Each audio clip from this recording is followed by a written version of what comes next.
11ஆம் இடத்துல கிரகங்கள் இருக்கு அப்படின்னாலே அந்த ஜாதகர் எப்போதுமே ஏதாவது ஒரு லைஃப்ல சாட்டிஸ்பாக்சன் லெவல கண்டிப்பா அடைஞ்சே தீருவார். அந்த 11ஆம் இடத்துல கிரகங்கள் இல்லாத பட்சத்துல இந்த செவ்வாயாகப்பட்டவர் உங்களுடைய பூர்வ புண்ணிய ஸ்தானாதிபதி.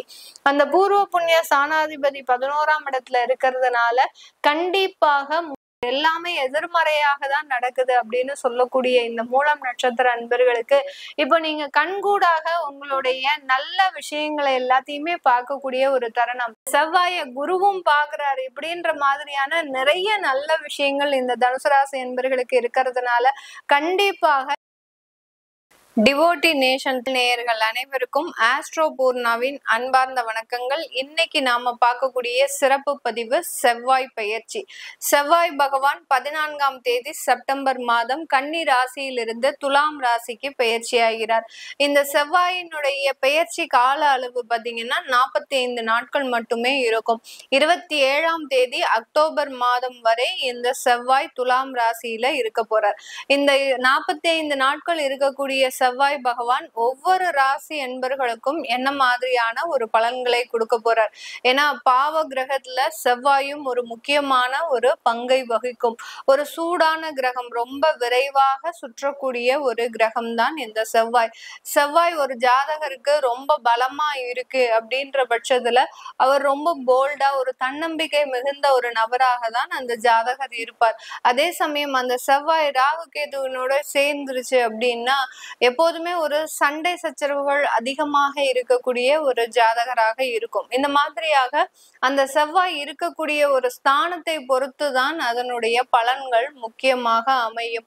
ஒரு திருமணத்துல அந்த செவ்வாய் ஒரு களத்திர ஸ்தானத்தை குறிக்கக்கூடிய ஒரு காரக கிரகமாகும். அதாவது கணவனுடைய சில குணாதிசயங்களை தெரிவிக்கக்கூடிய ஒரு காரக கிரகமாக அந்த செவ்வாய் பாவிக்கப்படுகிறது.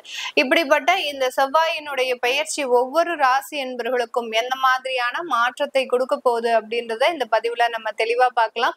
இந்த சேனல்ல முதன்முறையா பாக்குறீங்க அப்படின்னா சப்ஸ்கிரைப் பண்ணிக்கோங்க. பெல் பட்டன்ல ஆல் ஆப்ஷன் சூஸ் பண்ணிக்கோங்க.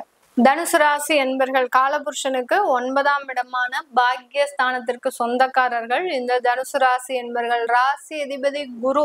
குருன்னு சொன்னாலே ரொம்ப நேர்மைக்கு சொந்தக்காரர், நல்ல உழைப்புக்கு சொந்தக்காரர்னு சொல்லலாம். ஆனா இவர்கள் நேர்மை, உழைப்பு அதையும் தாண்டி ரொம்ப ஒரு கட்டுக்கோப்பான ஒரு வாழ்க்கையை வாழ்பவர்கள் இந்த தனுசு ராசி என்பர்கள். இந்த தனுசு ராசிக்கு வில்லம்பு தான் அந்த குறியீடு. எப்படி தன்னுடைய வாழ்க்கையில வளைந்து நெளிந்து இருக்கணுமோ அந்த அளவுக்கு தன்னுடைய வாழ்க்கையை சூழ்நிலைக்கு ஏற்றவாறு மாற்றிக்கொள்பவர்கள் இந்த தனுசு ராசி என்பர்கள். உங்களுடைய ராசிக்கு 11ஆம் இடத்துல அந்த செவ்வாய் பயிற்சியாகி வர்றாரு. ஒரு நல்ல ஒரு ஆனந்தமான செய்தி அப்படின்னா இந்த தனுசு ராசி என்பர்களுக்கு தான்.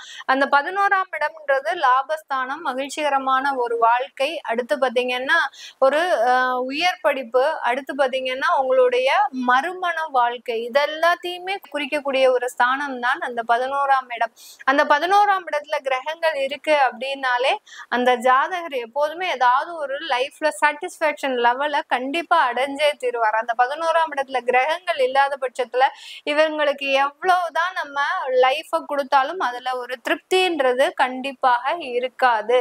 இந்த தனுசு ராசி என்பவர்களுக்கு இப்ப கோச்சார நிலவரப்படி அந்த 11ஆம் இடத்துல கிரகங்கள் வந்ததுனால கண்டிப்பாக இந்த 45 நாட்கள்ல உங்களுடைய இலக்கை எல்லாத்தையுமே அடையக்கூடிய ஒரு நேரமாக தான் இருக்கும். நிறைய ஃபியூச்சர் கமிட்மெண்ட்ஸ் நிறைய வச்சிருப்பீங்க. அதை செஞ்சிடணும், இதை பண்ணிடணும், ப்ராப்பர்ட்டி வாங்கணும், அடுத்து பாத்தீங்கன்னா நகைகள் வாங்கணும், தன்னுடைய குழந்தைகளுக்கு ஃபியூச்சர் இன்வெஸ்ட்மெண்ட் போடணும், தன்னுடைய தொழில்ல பாதி நம்ம எத்தனை வருஷம் வேலை பார்த்துட்டு அதுக்கப்புறமா தொழில் செய்யணும், இப்படிலாம் நிறைய ஃபியூச்சர் டெவலப்மெண்ட் பிளான்ஸ் இருக்கும். அந்த இலக்கை நோக்கி பயணிக்கக்கூடிய ஒரு நேரமாக தான் இந்த தனுசு ராசி அன்பர்களுக்கு இந்த காலகட்டம் இருக்க போகுது. இந்த செவ்வாயாகப்பட்டவர் உங்களுடைய பூர்வ புண்ணிய ஸ்தானாதிபதி. அந்த பூர்வ புண்ணிய ஸ்தானாதிபதி 11ஆம் இடத்துல இருக்கிறதுனால கண்டிப்பாக முன்னோர்களின் ஆசீர்வாதம் பெற்று சில நல்ல தொழில்களை ஆரம்பிக்கக்கூடிய ஒரு தருணமாக இருக்கும். உங்களுடைய அப்பாவினுடைய தொழிலையே நீங்க உடனிருந்து செய்யக்கூடிய ஒரு நேரம்லாம் நேரம்லாம் இந்த செவ்வாயினுடைய பெயர்ச்சி இந்த தனுசு ராசி என்பர்களுக்கு முழுவதுமாக கொடுக்கக்கூடிய ஒரு நேரம். அந்த பூர்வ புண்ணிய ஸ்தானமும் பாத்தீங்கன்னா குலதெய்வ ஆசீர்வாதமும் கூட. ஒரு தெய்வத்தினுடைய அனுகிரகம் இருந்தால்தான் அந்த பூர்வ புண்ணிய ஸ்தானத்திற்கு உண்டான அதிபதி உங்களுடைய 11ஆம் இடத்துல வரக்கூடிய ஒரு நேரம். கரெக்டான நேரத்துல கரெக்டான சில விஷயங்கள் உங்களுக்கு நடக்கும் இந்த காலகட்டம். இது நாள் வரைக்கும் அந்த மாதிரியான ஒரு வாய்ப்புகள்லாம் உங்களுக்கு கிடைச்சதே கிடையாது இந்த தனுசு ராசி என்பர்களுக்கு.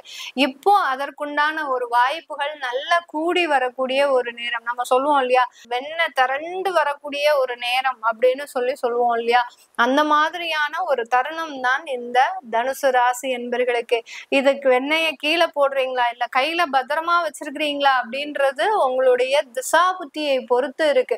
அந்த வெண்ணெய் திரண்டு வரக்கூடிய நேரத்துல உங்களுடைய கெடுதலான திசா புத்தியா இருந்ததுன்னா அது கீழே போய் பாழாகிறதுக்கும் வாய்ப்புகள் அதிகமாக இருக்கு. உங்களுக்கு நல்ல ஒரு தசா புத்திகளா இருந்ததுன்னா அது மேலும் மேலும் நிறைய ஒரு லைஃப்ல டெவலப்மெண்டை கொடுக்கறதுக்கு உண்டான ஒரு நேரமாக தான் இந்த தனுசு ராசி என்பர்களுக்கு இருக்கும். தனுசு ராசியில இருக்கக்கூடிய மூலம் நட்சத்திர அன்பர்கள் இந்த காலகட்டம் வேலை வாய்ப்பு தொடர்பாக நீங்க பல்வேறு விஷயங்களை நோக்கி பயணிக்கக்கூடிய ஒரு நேரம். நிறைய பேர் பாத்தீங்கன்னா ஐடில இருப்பீங்க, இல்ல பாத்தீங்கன்னா ஒரு சின்ன சின்ன லெவல்ல நீங்க வேலை பார்த்துட்டு இருப்பீங்க. நிறைய மூலம் நட்சத்திர அன்பர்கள் பாத்தீங்கன்னா ஸ்பிரிச்சுவலான எனர்ஜின்றது நிறைய இருக்கும். எல்லாத்துக்குமே தெய்வம் தான், தெய்வத்தை தவிர வேற எதுவுமே கிடையாது அப்படின்ற மாதிரியான ஒரு எண்ணங்கள் இருக்கும்.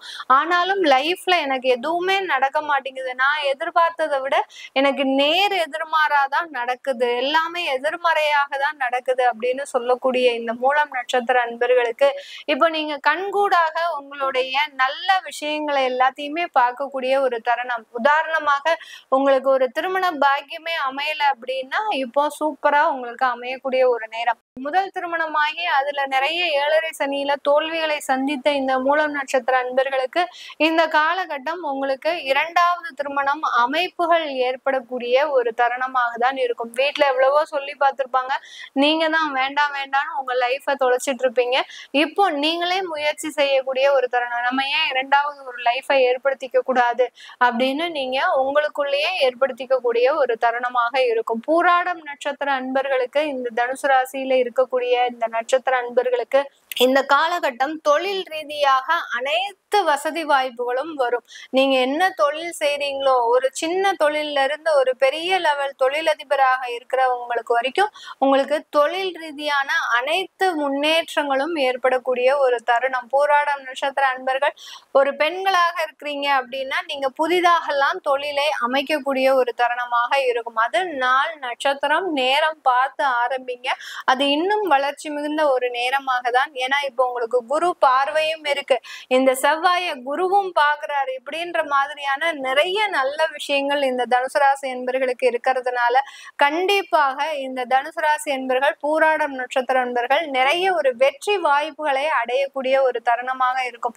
கவர்மெண்ட் எக்ஸாம்லாம் எழுதிருக்கிறீங்க உத்தியோகத்திற்கு அப்படின்னா அதெல்லாம் 100% உங்களுக்கு வெற்றி அடையக்கூடிய ஒரு தருணமாக தான் இருக்க போகுது. உத்திராடம் நட்சத்திர அன்பர்கள் இந்த காலகட்டம் உங்களுக்கு வேலை இல்லாதவர்களுக்கு வேலை வாய்ப்பு கிடைக்கிறதுக்கும், அடுத்து பாத்தீங்கன்னா வேலையை விட்டுட்டு வேற வேலை தேடணும் அப்படின்றவங்களுக்கு அதுலயும் சாதகமான பலன்களையும் எல்லாத்தையுமே நல்ல ஒரு மாற்றங்களை அனுபவிக்கக்கூடிய ஒரு நேரமாக தான் இந்த தனுசு ராசி என்பர்களுக்கு இருக்க போகுது. இந்த காலகட்டத்துல இந்த தனுசு ராசி என்பர்கள் பூர்வீக சொத்துக்கள்னால நல்ல ஒரு லாபங்கள் அடையக்கூடிய ஒரு தருணம். பூர்வீக சொத்துக்களை விற்கணும்னு நினைச்சீங்க அப்படின்னா அதை நல்ல ஒரு விலைக்கு விற்று அதன் மூலமாக நல்ல வருமானத்தை சம்பாதிக்கக்கூடிய ஒரு தருணம். உங்களுடைய பெற்றோர்கள் உங்களுக்காக அந்த பூர்வீக சொத்துக்களை எழுதி வைக்கக்கூடிய ஒரு தருணமும் மகிழ்ச்சியான ஒரு தருணமும். அதான் முதல்லயே சொல்லிட்டேன், முன்னோர்கள் ஆசீர்வாதம் அப்படின்றது இந்த தனுசு ராசி என்பர்களுக்கு இந்த காலகட்டம் முழுமையாக நடக்கக்கூடிய ஒரு நேரமாக இருக்கும்.